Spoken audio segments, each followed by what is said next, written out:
কেউ কারা ফটকে স্ত্রী সন্তানকে শেষ বিদায় দিচ্ছেন, কারো হাত পা বাঁধা নিথর দেহ উদ্ধার হচ্ছে। ছাত্রলীগ নেতাকর্মীদের সময়টা এখন ভীষণ খারাপ যাচ্ছে। গণ অভ্যুত্থানের পর বহু ছাত্রলীগ নেতা বিভিন্নভাবে প্রাণ হারিয়েছেন। কেউ হারিয়েছেন বাবা মা ও স্ত্রী সন্তানকে। সবশেষ বাগেরহাট সদর উপজেলা ছাত্রলীগ সভাপতি সাদ্দামের স্ত্রী ও সন্তানের প্রাণহানি গোটা দেশে চাঞ্চল্য সৃষ্টি করেছে। স্ত্রী স্বর্ণালীকে ভীষণ ভালোবাসতেন সাদ্দাম। জেলে যাওয়ার পর ভূমিষ্ঠ হয়েছিল তার একমাত্র সন্তান। অথচ জীবনের সবথেকে প্রিয় দুজন মানুষকে চিরবিদায় দেওয়ার জন্য তিনি প্যারোলে মুক্তি পর্যন্ত পাননি। কারা ফটকে আনা হয়েছিল তাদের নিথর দেহ।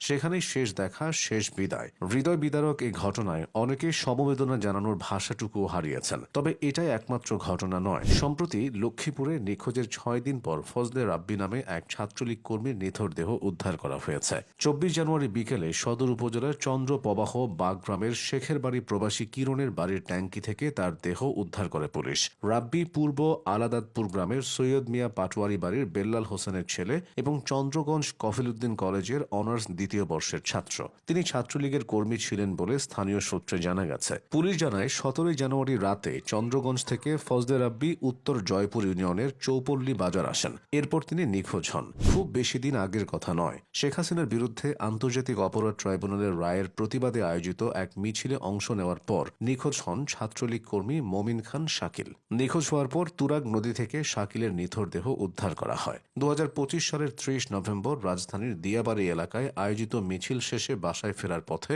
শাকিলের আর কোনো খোঁজ পাওয়া যাচ্ছিল না। শাকিলের বাড়ি টাঙ্গাইল জেলার ধনবাড়ী উপজেলায়। তিনি ঢাকায় একটি বেসরকারি প্রতিষ্ঠানে ছোট পদে চাকরিরত ছিলেন এবং এর পাশাপাশি আওয়ামী লীগের বিভিন্ন রাজনৈতিক কর্মসূচিতে নিয়মিত অংশগ্রহণ করতেন। প্রাণহানির ঘটনা না হলেও সাম্প্রতিক আরেকটি ঘটনা বেশ আলোচনার তৈরি করেছে। জামিন পাওয়ার পরও বরিশাল সদর উপজেলার সাবেক ভাইস চেয়ারম্যান ও বরিশাল মহানগর ছাত্রলীগের সাবেক সভাপতি জসিম উদ্দিনকে জেলগেট থেকেই পুনরায় গ্রেফতার করেছে ডিবি পুলিশ। 22 জানুয়ারির সন্ধ্যায় বিভিন্ন মামলায় আদালত থেকে জামিন পাওয়ার পর বরিশাল কেন্দ্রীয় কারাগারের গেট থেকে তাকে আবার আটক করা হয়। পুলিশ সূত্রে জানা যায়, জসিম উদ্দিন একাধিক মামলার এজাহারভুক্ত আসামি। 2024 সালের জুলাই মাসে সংঘটিত অভ্যুত্থান চলাকালে বরিশাল নগরীর সিএনবি রোড এলাকায় বিএনপি নেতাকর্মীদের উপর হামলা, বিএনপি কার্যালয়ে ভাঙচুর সহ বিভিন্ন ঘটনায় দায়ের হওয়া মামলায় তাকে গ্রেফতার করা হয়েছিল। পুলিশ জানিয়েছে, এসব মামলার অন্যতম অভিযুক্ত হওয়ায় জামিনে মুক্তি পেলেও আইনগত প্রক্রিয়ার অংশ হিসেবে তাকে পুনরায় আটক করা হয়েছে। 2025 সালের 19 জুলাই রাতে চাঁদপুরের ফরিদগঞ্জে ইউনিয়ন ছাত্রলীগের সভাপতি শাহপরান আলম রাব্বি খানকে গ্রেফতার করে ফরিদগঞ্জ থানা পুলিশ।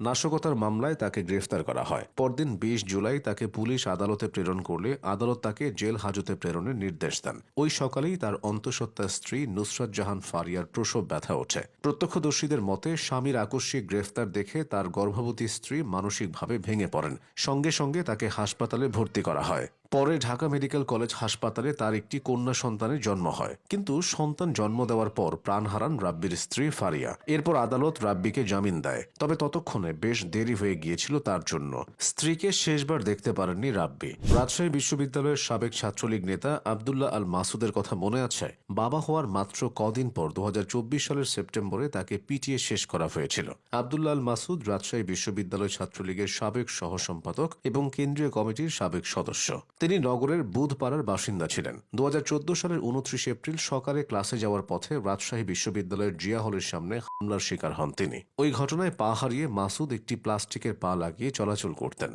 গত 1.5 বছরের এই ঘটনাগুলো নির্মমতার দিক থেকে যেন একটি আরেকটির সাথে যুক্ত।